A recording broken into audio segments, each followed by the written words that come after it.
समृद्ध बनाए और माननीय भजनलाल जी के नेतृत्व में ये पूरा राजस्थान विकसित राजस्थान बने, समृद्ध राजस्थान बने, आत्मनिर्भर राजस्थान बने और राजस्थान पूरे भारत का सर्वश्रेष्ठ राज्य बने। ये भगवान महाराज से प्रार्थना करता है। जैसे यहाँ मंदिर में लगता है, पहले के लिए 1 महीने की व्यवस्था है, हमारा देवस्थान है, पूरी व्यवस्था और पूरे प्रशासन की मदद से करता है और इसमें जो सभी को निर्देशित है कि कोई तरह की कमी नहीं लगे, उनको पानी की सुविधा है, चिकित्सा की सुविधा है और दूसरी तरह की जो भी है यहाँ मेले में कानून व्यवस्था चाक चौबंद है, किसी तरह का किसी आगंतुक को यहाँ दर्शनार्थी को किसी तरह की तकलीफ नहीं हो, इस संबंध में सख्त निर्देश। जब बीजेपी की सरकार आई है तब तो मेले का डेवलपमेंट हुआ है, खासकर गोगामेडी का पहली बार पैनोरमा बना, उसके बाद मंदिर का जीर्णोद्धार करवाएगा। इस बार क्या कुछ नया? निश्चित रूप से यहाँ जो और भी यात्रियों के सुविधा के लिए, उनकी छाया के लिए, उनके आने के लिए, रास्ते क्लियर करने के लिए जो कलेक्टर साहब वो निर्देशित किया है और निश्चित रूप से वो प्लान बना करके भेजेंगे। ये हम माननीय मुख्यमंत्री जी के समक्ष रख करके उनको स्वीकृत किया। अंतिम क्वेश्चन पूछना चाहूँगा कि इस मेले को पर्यटन मानचित्र को उभारने के लिए किस प्रकार का रूट मैप है?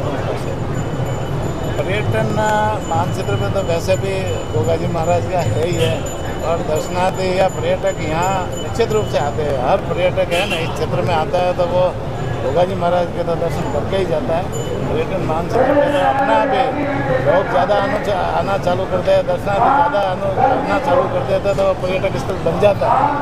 यह पर्यटक से भी ज़्यादा ये दर्शनीय स्थल है। यहाँ पर लोगों की भावना जुड़ी है, यहाँ लोगों की आस्था जुड़ी है, तो यहाँ पर लाखों की संख्या में जो श्रद्धालु आ रहे हैं वो भावना के हिसाब से आते हैं, गोगा जी महाराज से आशीर्वाद लेने आते हैं। सुविधाएं विकसित करने की जिम्मेदारी हमारी सरकार की है। आस्था है तो आस्था के हिसाब से दर्शनार्थी और बढ़ेंगे तो और सुविधाएं। माननीय विधायक जी भी इस मामले में सजग है और लंबे समय से इस क्षेत्र के विकास के लिए इन्होंने भी प्रयास किया और आने वाले समय में भी इनकी राय को मानते हुए हमारी सरकार एक सबके लिए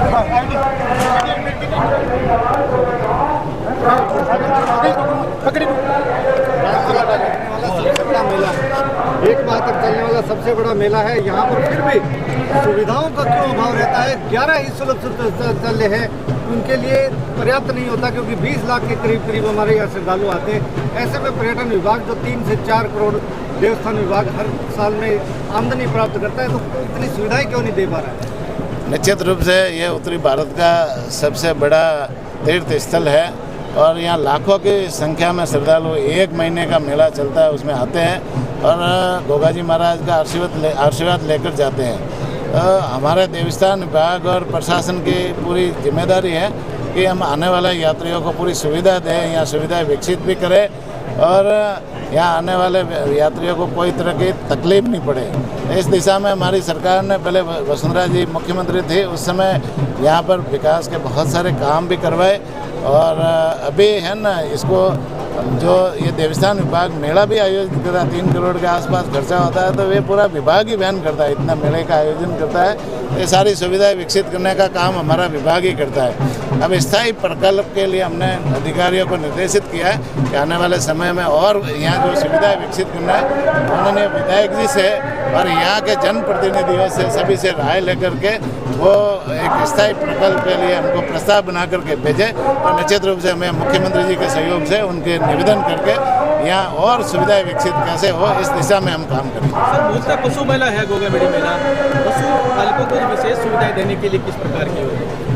पशु मेले में वैसे ये तो बहुत पुराना मेला है और पशु मेले में क्या क्या यदि कोई कमी है तो आने वाले समय में इसको हम दिखवाएंगे। मेले में भी मैं प्रयास करूंगा कि मैं खुद मेले में उपस्थित हूँ और पशुपालकों को जो हमारी सरकार पशुपालकों के प्रति विशेष रूप से संवेदनशील है, उनको उनके आर्थिक स्थिति कैसे मजबूत हो, उनको रोजगार कैसे उपलब्ध हो और पशुपालन जो कृषि के बाद में सबसे बड़ा राजस्थान में पशुपालकों के लिए आय का साधन है, किसानों की आय का साधन है, उनको हम और कैसे सुदृढ़ करें इस दिशा में हम काम करेंगे। और हमारी सरकार ने अभी बहुत सारी योजनाएं भी जो है ना वो बनाई है, पशुपालकों के लिए बीमा योजना भी शुरुआत की है, भेड़ बकरी गाय भैंस और ऊंट के दूध बीमा करने की घोषणा की है।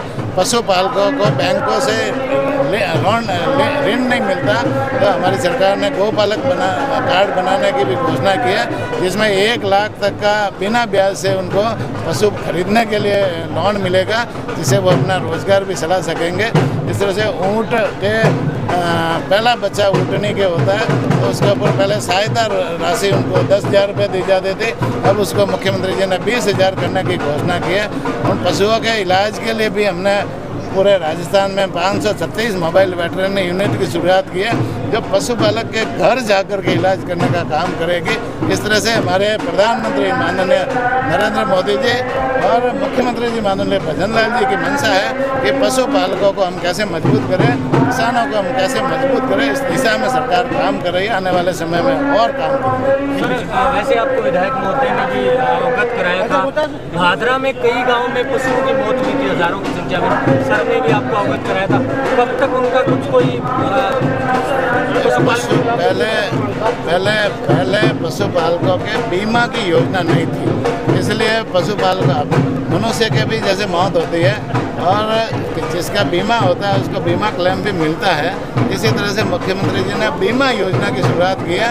आने वाले समय में पशुपालक अपने पशुओं का बीमा कराएंगे और कैसे ऐसी आकस्मिक मौत, चाहे दुर्घटना में हो, चाहे जहरीली घास खाने से हो या अन्य कोई है ना तरह की मौत है, आपदा से हो, अतिवृष्टि से हो, तो उनको मुआवजा राशि मिलेगी। Thank you.